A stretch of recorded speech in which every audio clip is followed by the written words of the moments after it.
Well, if the government is to meet its goal to improve vaccine uptake, tackling misinformation about the potential side effects of COVID vaccines is a key priority. And asked about a tweet from the rapper Nicki Minaj that asserted without evidence that the vaccine could cause impotence, Professor Chris Whitty issued what for him would perhaps constitute a furious response. There are a number of myths that fly around with varying, some of which are just clearly ridiculous and some of which are clearly designed just to scare. That happens to be one of them. That is untrue. There are also people who go around trying to discourage other people from taking a vaccine which could be life-saving or prevent them from having life-changing injuries to themselves. And many of those people, I regret to say, I think know that they are peddling untruths, but they still do it. In my view, they should be ashamed. England's chief medical officer there, well, his response was echoed by the Prime Minister. What neither of them would have expected, however, was that their criticism would have been heard then by Nicki Minaj herself. And this is the rather surreal riposte that she posted on her Twitter feed, and it's followed by over 22 million people. Yes, hello, Prime Minister Boris. It's Nicki Minaj. I was just calling to tell you that I thought you were so amazing on the news this morning. And I'm actually British. I was born there. I went to university there. I went to Oxford. I went to school with Margaret Thatcher. And she told me so many nice things about you. I'd love to send you my portfolio of my work. Since you don't know much about me, I'm a big star in the United States. I'm joined now by David Robert Grimes, who's a physicist, cancer researcher and author of The Irrational Ape, Why We Fall for Disinformation, Conspiracy Theory and Propaganda. So very good to talk to you. Do you think that this from Nicki Minaj fits into that, the subject of your book? It's very hard to tell how serious it was given that response. But what is very true, and what has been a serious problem throughout the whole pandemic, is that word of mouth misinformation, someone's cousin, or I heard this happen to such and such, is actually really impactful towards if people start getting a negative opinion of vaccination or not. So you can have on one side all the scientific evidence you like and all the verified reports and all the good evidence we have how effective vaccination is. And people are still more prone to put more stock in cases where they think they know something happened to someone, even if it's not verified.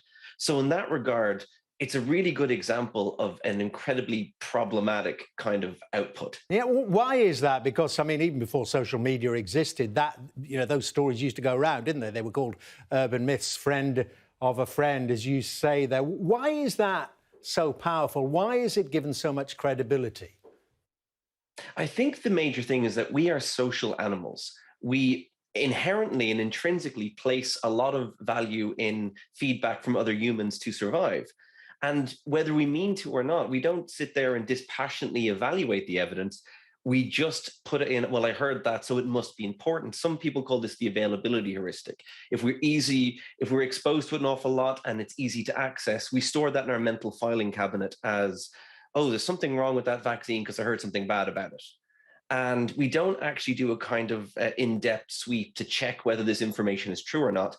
And that can be often to our detriment. And it also has allowed malicious actors, say anti-vaccine activists, to spread propaganda because they know it will have more of a motive effect. As humans, we emote before we reason and we react before we reflect. And this is why this thrives so much, why word of mouth can cause so much harm, even if it's false. It is a bit weird, isn't it? So how do you counter that? I mean, let's look at it through the prism of this Nicki Minaj thing. And it's clear from that clip we showed of her trying to do a British accent. I mean, it's some kind of an attempt at humour, one imagines. But even so, I mean, the original tweet could do an awful lot of damage to the vaccine programme. Yet we have the chief medical officer of England, a noted professor, saying she should be ashamed of herself. Which kind of cut throughs more? Does it depend which audience is listening?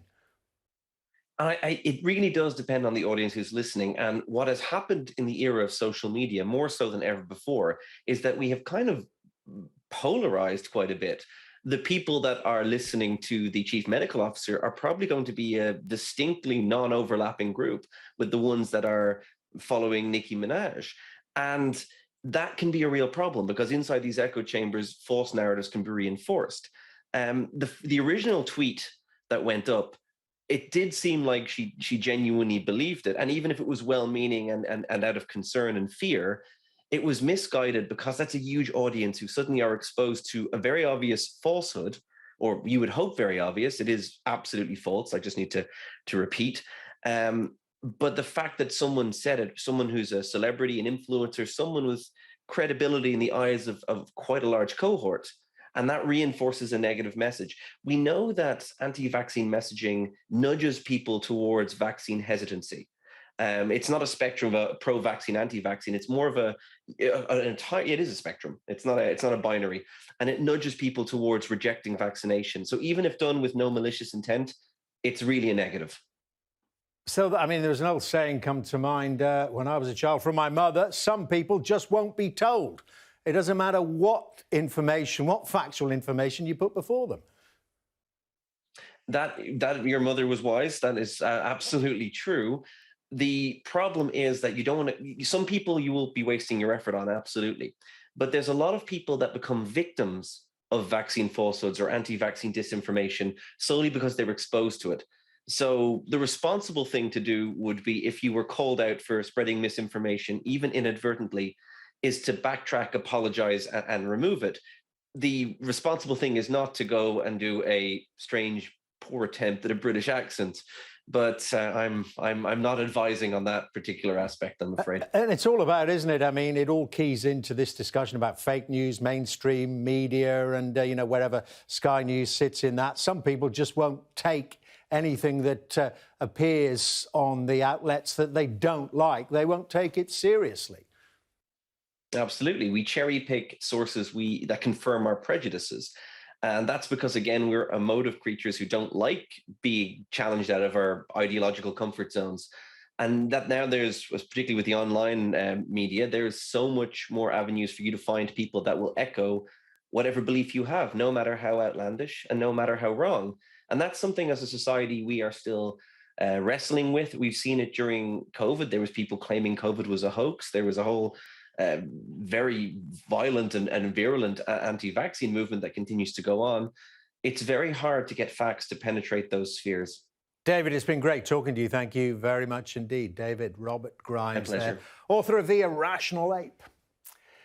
Well, now...